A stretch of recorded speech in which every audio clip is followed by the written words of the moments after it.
Did you know? The original Mortal Kombat was developed by a team of just 4 people. Mortal Kombat's co-creator Ed Boon stated, "The first Mortal Kombat game was 4 guys, literally. 1 programmer, myself, 2 graphics guys, and a sound guy was the entire team." Mortal Kombat started as something very different altogether. The game's creators Ed Boon and John Tobias were approached to create a game adaptation of the 1992 movie Universal Soldier, which would star Jean-Claude Van Damme. The game was planned to use digitized visuals of the film's cast and was pitched as a more serious and hard-edged take on the genre. The digitized visuals and gritty tone of Universal Soldier carried over into what would become a huge fighting franchise, but the movie adaptation deal fell through. This was apparently because of Van Damme's very busy work schedule, but Boon and Tobias decided to continue development anyway. One of the series' most well-known characters, Johnny Cage, was a spoof on the whole Van Damme situation, and even used Van Damme's likeness from the movie Bloodsport.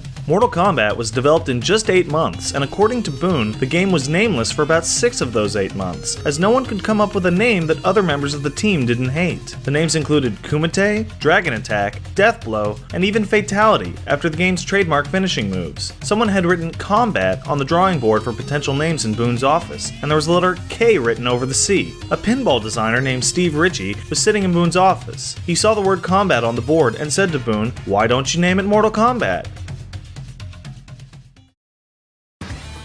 According to Mortal Kombat's developers, fatalities, which are the game's finishing moves, came from the idea of rubbing your victory in your opponent's face at the end of a match. They were originally only going to be performed by the game's end boss, Shang Tsung, but it was decided to let the player execute them as well. These violent finishers were well received by gamers, however they weren't well received by the gaming public and politicians. The fatality scene in Mortal Kombat caused an outcry by parents, and this outcry was actually the main reason the ESRB rating system was ever created. The developers responded to this publicity when they were making Mortal Kombat 2 by creating another type of finishing move called friendships. Friendships displayed an act of kindness at the end of a fight instead of a gruesome death, poking fun at all the negative attention and public outcry surrounding their game. Other finishing moves were eventually added as well. Babalities turn your opponent into a baby. It came about when the sound effect programmer, Dan Forden, who is also the Toasty guy, found some baby cries in sound effects CDs. He thought the idea of a babality finisher would be funny, so developers created baby sprites for every single character in the game. Another type of finishing move, animalities, actually started off as a fan rumor. The rumor was that the character Scorpion could transform into an actual scorpion as a special kind of fatality, exclusive only to him. This wasn't true at the time, but the team were aware of the rumor and decided to incorporate animalities into Mortal Kombat 3. It's possible that this rumor was initially sparked by Liu Kang's fatality in Mortal Kombat 2, where he turned into a dragon. Animalities were dropped altogether when the series went 3D, as having 2 separate 3D models morph into each other would be pretty complicated and hard to execute for all the characters in the game.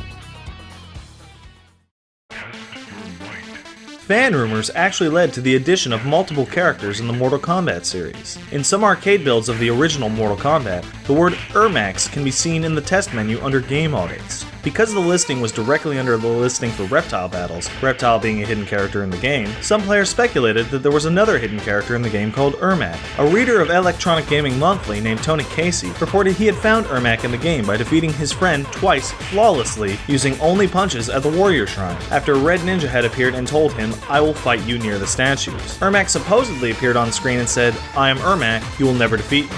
Casey supplied photo evidence of Ermac's existence, who appeared to be a ninja-like scorpion, but was colored red instead of yellow. The developers denied Ermac's existence by putting messages in Mortal Kombat 2. Jade would occasionally appear on screen and say, "Ermac who?" There was also a garbled message at the bottom of the screen after beating the game. When unscrambled, it said, "Ermac does not exist." The developers later denied Ermac's existence outright, explaining that Ermacs in the audits menu simply stood for error macros, and no palette for a red ninja was programmed into the game. Ermac was eventually added as a playable character in Ultimate Mortal Kombat 3. Mortal Kombat's creators later referenced the whole affair in Mortal Kombat Shaolin Monks, where a fight with Ermac will be triggered if the player inspects the ninja statue at the Warrior Shrine 3 times. Rumors surfaced again after Mortal Kombat 2's release, claiming a red-clad woman, a red-colored katana, could be found somewhere in the game. Though no indication of a name for such a fighter was ever found, fans simply dubbed this woman Scarlet. No more details about Scarlet surfaced for years, and fans assumed that she was just made up, as her origins were very similar to Ermax. In September of 2010, Ed Boon suddenly posted an image on Twitter showing the leg of a red-clad female character for the upcoming Mortal Kombat game. Boon said that he'd release the full image of this mystery fighter if Shao Kahn beat Gears of War's General Ram in GameSpot.com's all-time greatest villain contest. But Shao Kahn lost, and Boon posted nothing more about the fighter.